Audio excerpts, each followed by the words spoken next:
నమస్కారం అండి. నేను మీ doctor Mithilashri, fertility specialist and laparoscopic surgeon. ఈరోజు మనం ఫర్టిలిటీ కౌన్సిలింగ్కి వచ్చేటప్పుడు కపుల్ ఎలా రావాలి అనే దాని గురించి ఒక చిన్న డిస్కషన్ చేద్దాం.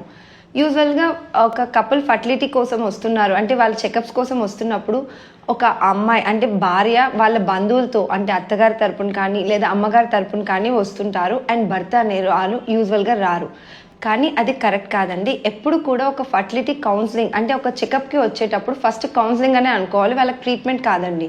కౌన్సిలింగ్లో భార్య భర్త ఇద్దరు కూడా రావాలి. ఇద్దరు కూడా వారికి ఏమైనా ప్రాబ్లమ్స్ ఉన్నాయా, వాళ్ళ ఫ్యామిలీ లైఫ్ ఎలా ఉంది, వాళ్ళు ఎలా ప్లాన్ చేసుకుంటున్నారు అనేది ఒక డాక్టర్తో ఓపెన్గా డిస్కషన్ చేసుకుంటేనే 90% ఆఫ్ ద కేసెస్కి ఒక చిన్న కౌన్సిలింగ్ అంటే వాళ్ళ ఫ్యామిలీ లైఫ్ కరెక్ట్గా లీడ్ చేస్తున్నారా లేదా, ఏదో ప్రొఫెషనల్ స్ట్రెస్ వల్ల కానీ లేదా ఫ్యామిలీ స్ట్రెస్ వల్ల కానీ లేదు ఇంకేదైనా ప్రాబ్లమ్స్తో వాళ్ళు సరిగ్గా ఉండట్లేదా అనేది ముందు మనం గమనించుకొని దాన్ని కరెక్ట్ చేసుకుంటే చాలామందికి ట్రీట్మెంట్ అవసరం లేకుండా కన్సీవ్ అయ్యే అవకాశం ఎక్కువగా ఉంటుంది.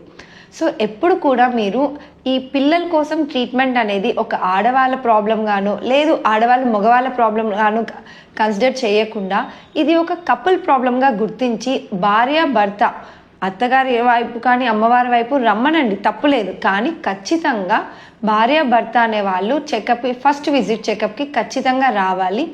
ఇద్దరు కూడా కౌన్సిలింగ్ తీసుకోవాలి. ఇద్దరు కూడా బేసిక్ టెస్ట్ చేసుకొని ఏమన్నా మైనర్ ఇష్యూస్ ఉన్నాయనేది కరెక్ట్ చేసుకున్న తర్వాత మాత్రమే మాకు ప్రాబ్లం ఉందా లేదా లేకపోతే ఎదుటి వాళ్ళకి ప్రాబ్లం ఉందా అనేవన్నీ మాత్రం మాట్లాడకూడదు.